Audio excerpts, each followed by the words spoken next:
நம்ம இன்றைக்கி நம்ம சேனலில் ஒரு வெயிட் லாஸ் கஞ்சி ரெசிபி பார்க்க போகிறோம்.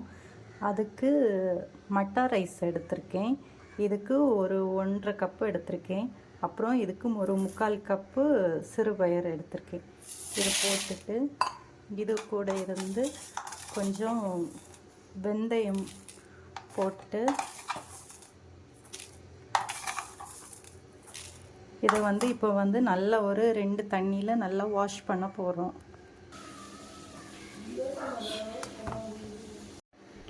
இப்போது வாஷ் பண்ணிட்டு வந்த இந்த ரைஸு இதை நம்ம ஒரு குக்கரில் மாற்றிக்கலாம். இதை இப்போது ஒரு குக்கரில் நம்ம மாற்றிட்டு இதில் கொஞ்சமாக நம்ம அப்புறம் எந்த டம்ளர் எடுத்து அரிசி எடுத்தோமோ அதே டம்ளர் எடுத்து ஒரு 7 கப்பு தண்ணி இதில் விடணும். அப்புறம் இதுக்கு கூட இருந்து கொஞ்சம் பம்கினும் கட் பண்ணி வச்சுருக்கேன், குட்டி குட்டி பீஸாட்டு க்யூபாட்டு. அப்புறம் கொஞ்சம் பூண்டும் இதுக்கு கூட நம்ம ஆட் பண்ண போகிறோம்.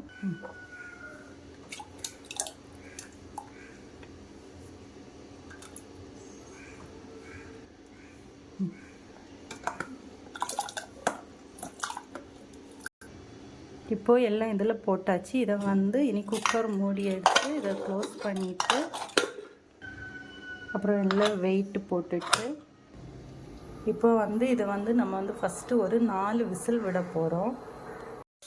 இப்போது இதில் 4 விசில் வந்தாச்சு. இதை இனி அடுப்பை ஆஃப் பண்ணி இந்த விசில் ப்ரெஷர் போகிறது வரைக்கும் ஆஃப் பண்ணி வச்சுருவோம். மறுபடியும் இது 5 விசில் அடுப்பும் ஆஃப் பண்ணியாச்சு. இனி ப்ரெஷர் ரிலீஸ் ஆன பிறகு ஓப்பன் பண்ணி பார்க்கலாம். இப்போ இதில் ப்ரெஷர் நல்லா ரிலீஸ் ஆகிடுச்சு. இதை இனி ஓப்பன் பண்ணி பார்க்கலாம். இதில் இப்போது தண்ணி கொஞ்சம் கம்மியாக இருக்குது. மறுபடியும் நம்ம ஒரு 2 கப் தண்ணி இதில் விட்டுக்குவோம்.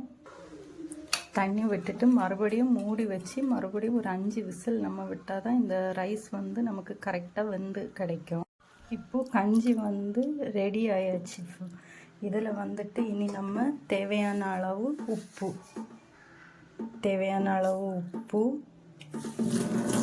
நம்ம டேஸ்ட்டுக்கு இதில் கொஞ்சமாக சாம்பார் தூள், கொஞ்சமாக லைட்டாக ஒரு டேஸ்ட்டுக்கு கொஞ்சமாக சாம்பார் தூள், அப்புறம் துருவின தேங்காய் இவ்வளவும் போட்டு நல்லா மிக்ஸ் பண்ணி கொடுக்கணும். மிக்ஸ் பண்ணால் டேஸ்டியான கஞ்சி ரெடி. இப்போது கஞ்சிக்கு தொட்டுக்க காணும் சம்மந்தி ரெடி பண்ணியிருக்கேன். இது காணும் சம்மந்தியும் வெயிட் லாஸுக்கு ரொம்பவே நல்லது. இதனோட ரெசிபி வேணும்னா கமெண்டில் சொல்லுங்கள். நான் அடுத்த வீடியோவில் போடுறேன். இப்போ பிடிச்சிருந்தா ஷேர் பண்ணுங்கள், சப்ஸ்கிரைப் பண்ணுங்கள். தேங்க்யூ.